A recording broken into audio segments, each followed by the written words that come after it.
All right, key concepts. Some of these that we've talked about, I'll go through this really, really quickly. This is more so for your information. So business continuity management starts at the top. Um, Remember, even though a lot of the concepts that we're talking about have a huge impact to IT, we're starting with business, and we're primarily concerned with the business activity. Stage 2, requirements and strategy. Um, we have a business impact analysis. So BIA, once again, helps us understand what it would mean if we lost a service.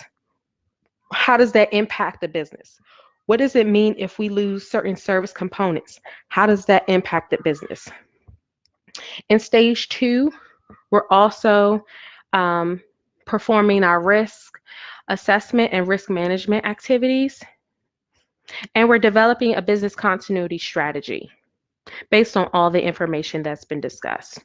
So we understand the criticality of businesses and what the loss of those businesses would mean to the organization, and analyzing and reviewing risk and putting in mitigation plans, we can develop a solid business continuity strategy. Stage 3, implementation. So this is doing the work itself. Organization and implementation planning. So that's preparing the organization for all the information security planning that we've done. Implement standby arrangements, develop recovery plans. So this is putting all the strategy work into motion, developing procedures, having testing as available. And that's really, really important, especially when you're dealing with tools or procedures that the humans need to follow. It's pretty easy if you have a tool, you can just simply run a test. But if there are procedures that employees need to follow and steps that they need to follow, that's where the testing can also be very beneficial. And then stage 4 will be operational management. That will be educating folks on the process and procedures, reviewing them, auditing them, testing them, making changes as necessary, and training, having formal training for them. And that's a part of your overall quality assurance activity.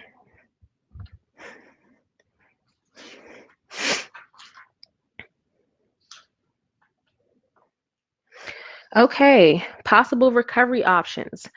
ITIL says the first thing you could do is nothing. You could let it happen, assume the risk, take your hits, do absolutely nothing. Second is a manual workaround. Manual workarounds typically have some type of document to support the actual workaround that folks can follow. Reciprocal arrangements, which are less frequently used. A gradual recovery, cold standby for 72 hours. So you have a gradual recovery period where everything just stops and you gradually recover back to a normal service operation.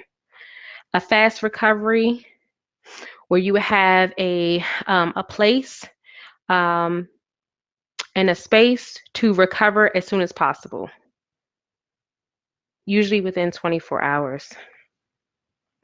Immediate recovery normally uses third-party organizations. So that's when you could have in a contract set up where you have already vetted the organization and says, hey, we need you guys to come in and take over for a period of time while we get this thing back up and running. Immediate recovery. This is where you have a lot of redundancy built into your systems. So even if something goes down or goes wrong, you're almost immediately recovering and restoring service instantaneously. Fortress approach. You have a question? No, just thinking. Okay, I thought I heard something about. Okay, fortress approach, dormant contracts, and insurance. So those are some possible recovery options. These won't be on your exam, but recovery options just to take back with you. Okay, responsibilities, perform the business impact analysis for all new and existing services. Once again, your business impact analysis identifies what happens if a service or a service component is unavailable. How does that impact the business? Implement and maintain ITSCM process. Represent the IT services function within the business continuity management process. Ensuring the plans, risks, and activities are capable of meeting these agreed targets under all circumstances. So once again, these are your risk management activities. These are your formal reviews. These are your meetings where you talk about disasters and disaster recovery strategies. And perform risk assessments and risk management to avert disasters where practical.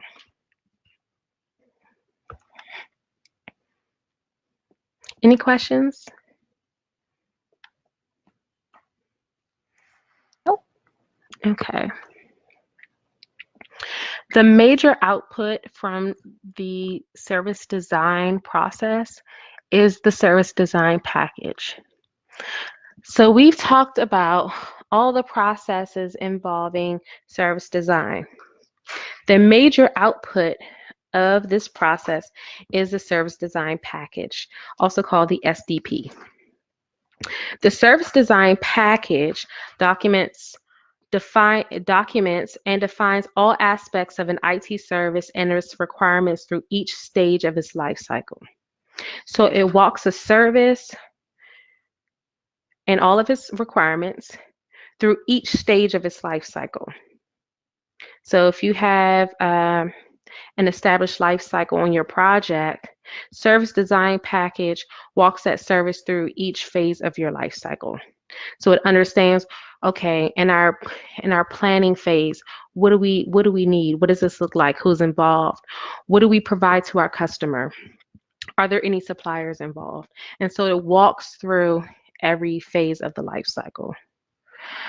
Service design package is produced for each new IT service, a major change, or a service that is being retired. All questions which may arise during transition or operation should be answered by the service design package. So since the service design package is the output for service design, it will be the input for service transition and for service operation. So when a service desk manager starts to talk about, well, why do we have to run this report? And what does column D really mean? Or can I just delete, section 5 out of this manual? The service design package should answer those types of questions.